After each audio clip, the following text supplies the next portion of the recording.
So Bishop Mark Seitz, he is the chairman of the U.S. Conference of Catholic Bishops Committee on Migration, has come out strongly with a statement saying that now is the time to speak, and he's delivering their position on what is going on currently.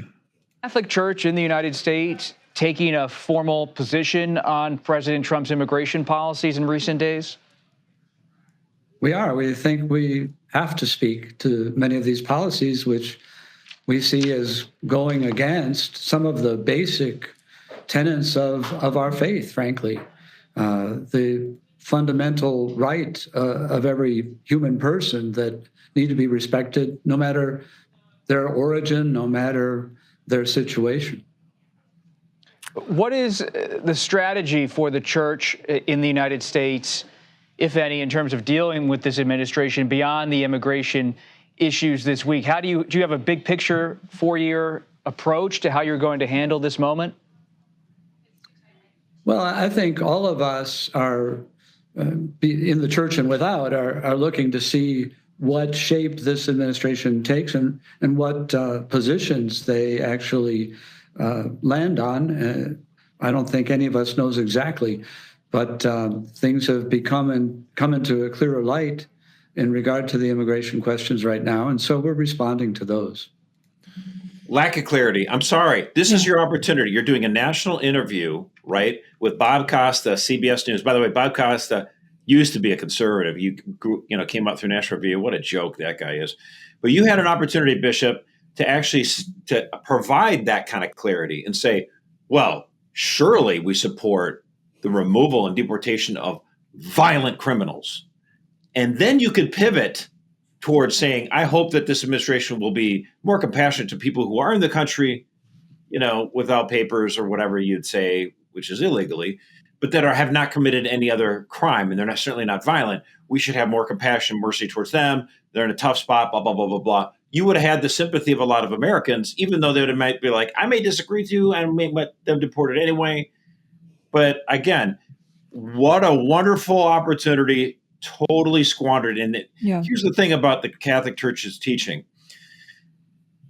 It says in the compendium of the Catechism, the most complete realization of the common good is found in those political communities which defend and promote the good of their citizens without forgetting the universal good of the entire human family. Of course. But the problem here is we are convinced that a lot of the bishops have it inverted. That, in fact, they think the most important realization of the common good is helping the entire human family and kind of forgetting about the actual citizens in your own country. That's what we feel like we have in this situation when we have violent thugs in every one of our major cities, like that raid you mentioned in Boston, like in New York City, Chicago. And we have these so-called sanctuary cities, these left-wing radical DA, district attorneys and mayors who are just like, let them go. Don't even put them into prison. We're not going to cooperate. And how is that for the common good? But all we hear from these bishops is, oh, welcome the stranger and the poor, migrant or whatever. Well, first of all, if a migrant's coming, if not all migrants are committing crimes, of course, but the ones that are, could you please denounce them for the love of all that is holy? And number two, how about the victims? Like Laken Riley is dead. And even Democrats had the wisdom to wake up and realize, whoa, we got to smell the coffee here. Both of my liberal Michigan Democratic senators voted for the Laken Riley Act because they're like, I might lose my job otherwise. Mm-hmm.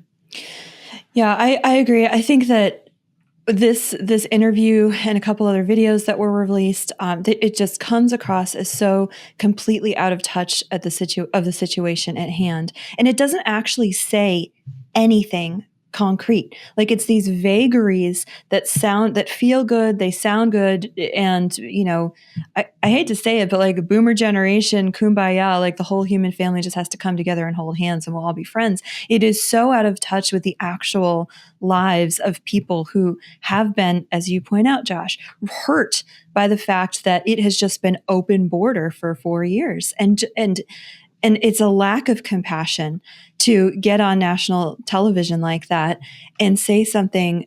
Someone could be watching whose child was kidnapped, or who, like, in their community, their home has been, taken over. And it's just, lack of compassion is stunning.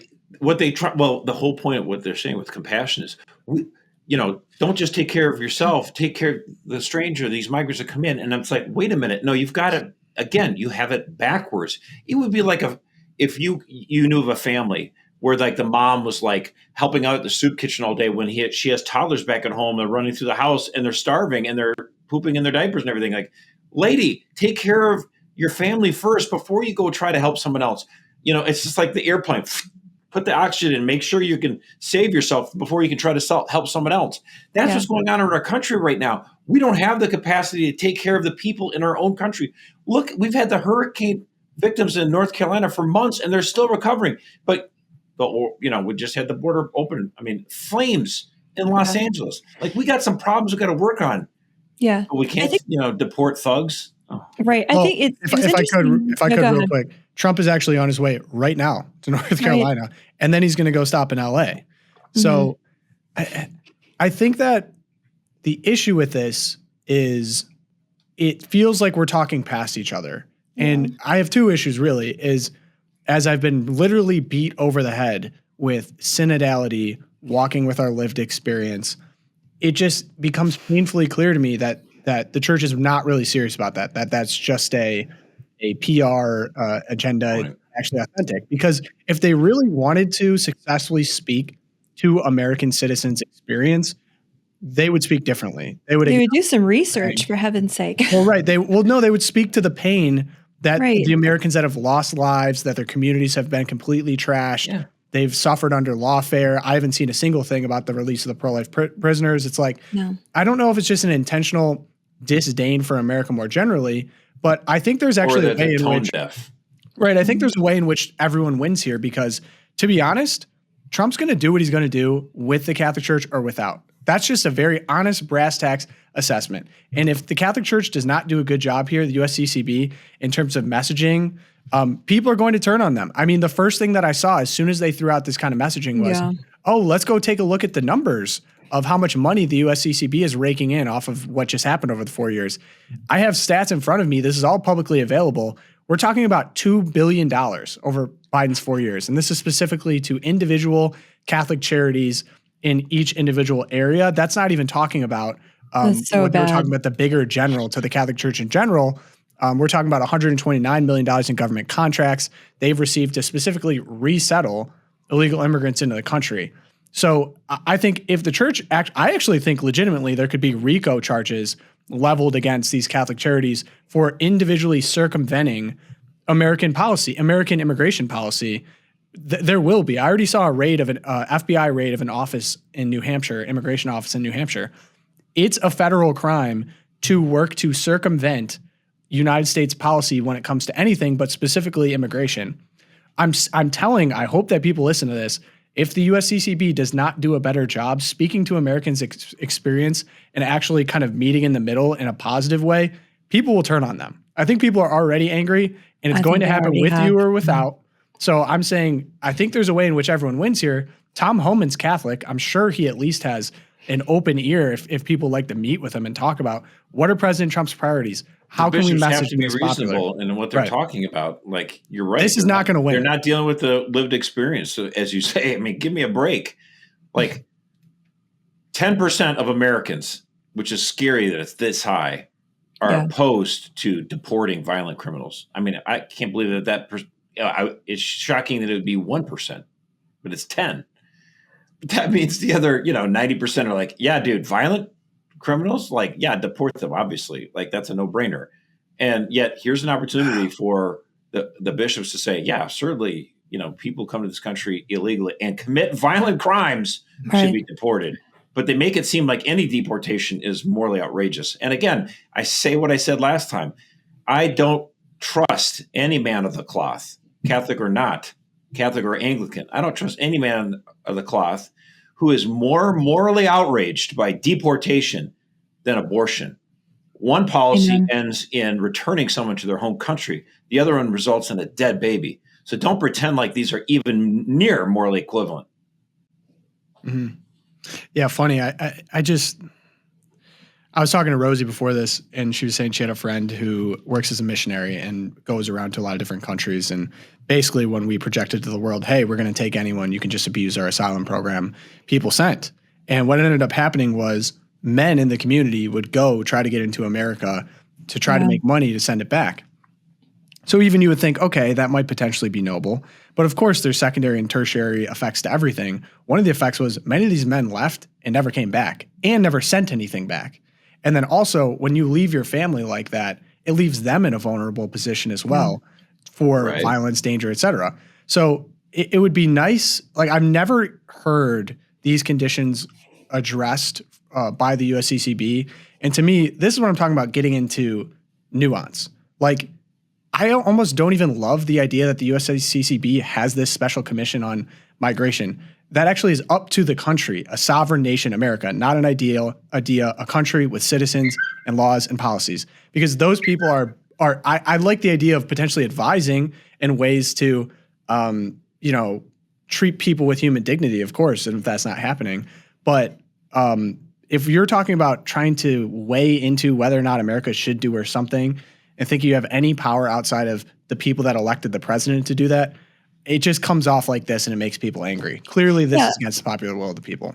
Right. And it is the place of the bishops to teach and to sanctify and to rule. And I think if what we were getting from the Commission on Migration was a clear exposition of Catholic social teaching on issues like patriotism, migration, on that, and it was based in scripture and tradition and the church's longstanding teaching. If we were getting an exposition on that, that would be one thing. But for them to come out swinging with so little nuance, there was no distinction made, as Josh said, between who you're deporting, how you're deporting them, what country are they going to. There were no distinctions being made there. It was just this blanket political statement of like, well, we don't like what they're doing, period. And you get this situation where, left-wing groups, including those that claim they're Catholic, are telling all these migrants are trying to come to the United States over the last few years as they illegally cross the border.